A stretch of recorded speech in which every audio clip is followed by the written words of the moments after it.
Hello, my name is James Young, the head of research and design at Andrews Corporation. Hello, my name is Marley Beckett and I'm the Chief Marketing Officer with Andrews Technologies. Hi everyone, my name is Eric Fullerton and I am the Chief Operating Officer at Andrews Technologies. Hi everyone, I'm Will Klein and I'm a member of the Andrews executive team. Hi, my name is Tej Nanda. I'm a member of the Andrews executive team. And I'm Sam Scott, Chief Public Relations Officer for Andrews Technology.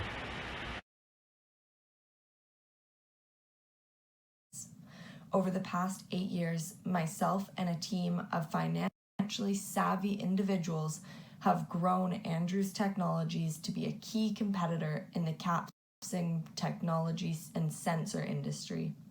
In 2019, Andrews entered a growing industry with 5 other similar companies.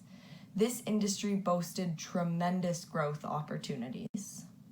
In the early years, Andrews Technologies was hit hard and found it difficult to enter this market as a competitor. However, as time progressed, Andrews Technologies was able to produce 3 products that would make them key competitors in this Capsim Foundation simulation. Their 3 products were ACE, ABLE, and Action. ABLE was the original sensor, which accessed both the high and low-tech sectors and was vital to Andrews' success. ACE, which was the second product Andrews introduced, was originally aimed at the high-tech sector. Over time, ACE did transition to the low-tech sector. Andrews Technologies recognized the shift in markets, and by the end of 2027, ACE had fully made this transition. The third product to be introduced was Action, which was very successful, although it was only introduced in March of 2027 at the end of the simulation. Action shows great potential for the future management team to capitalize on. Andrews products both achieved 100% in customer survey and accessibility scores at the end of the game. By the end of 2027, Andrews was just behind the leader in return on sales, equity, and assets. Additionally, Andrews ended with a cumulative profit of almost $34 million, soaring above Digby, Baldwin, and Chester. Andrews' late success stemmed from their ability to notice these gaps in the market and produce 3 products that were able to fill the holes. Although Andrews was unable to end the simulation as one of the top teams, over the 9 years the team was able to grow tremendously and recover from early mistakes. As the incoming management team comes into play, we have great potential for them. Andrews Technology entered the sensors market with a differentiator strategy intended to focus on product lifestyle. This means carefully releasing products at the cutting edge as customers' preferred performance while gracefully transitioning products into the low-tech as their specifications changed market appeal.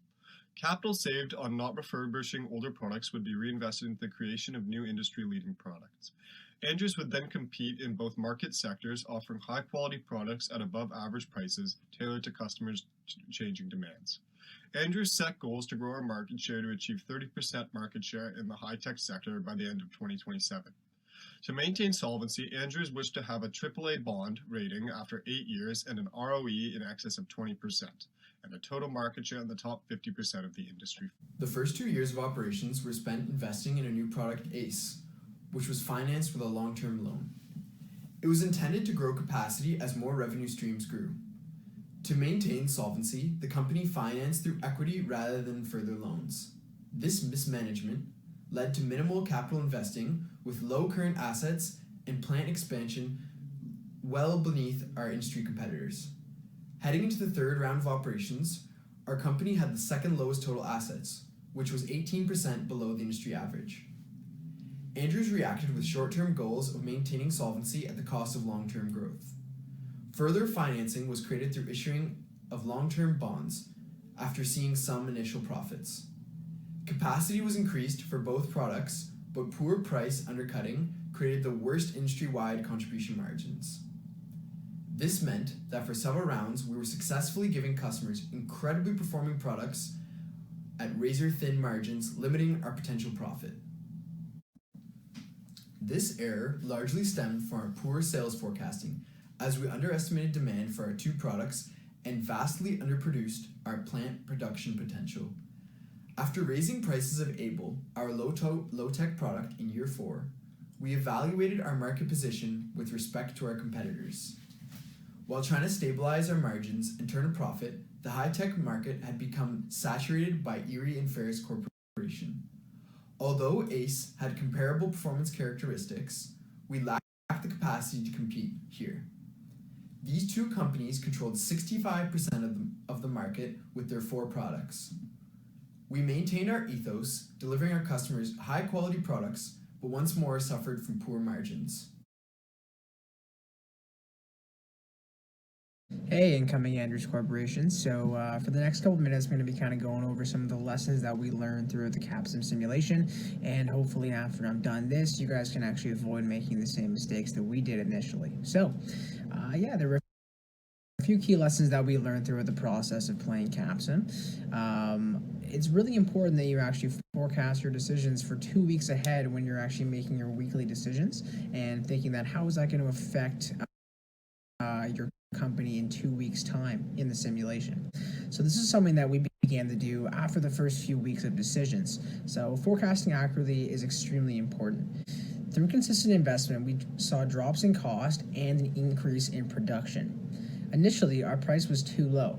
As the rounds progressed and we got more confident in our ability and our product's ability to actually be produced and to sell, we increased our price in order to be more competitive in the market.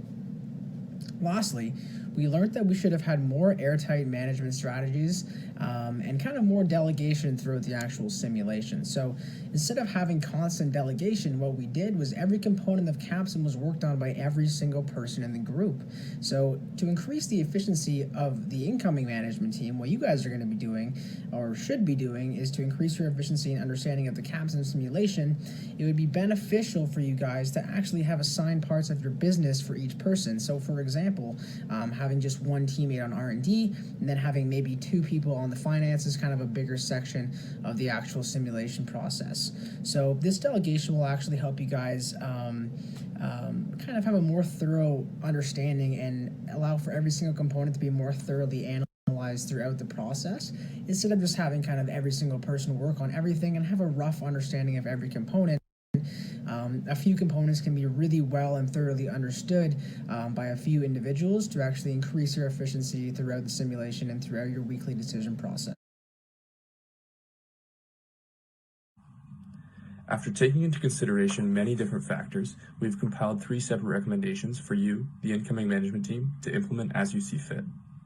The first of these recommendations involves the relationship between R&D and production, and the importance of aligning existing and incoming products to match customer buying criteria.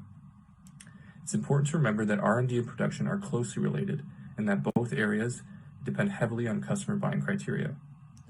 For low-tech products, it's crucial to allow the product to grow as close to the ideal Ages 3.0 as possible and to reduce the price by 50 cents each round. Customer buying behavior indicates that reliability and ideal position should not be the focus of the firm, as together they should only constitute 30% of the customer buying criteria, while price and age comprise 70%.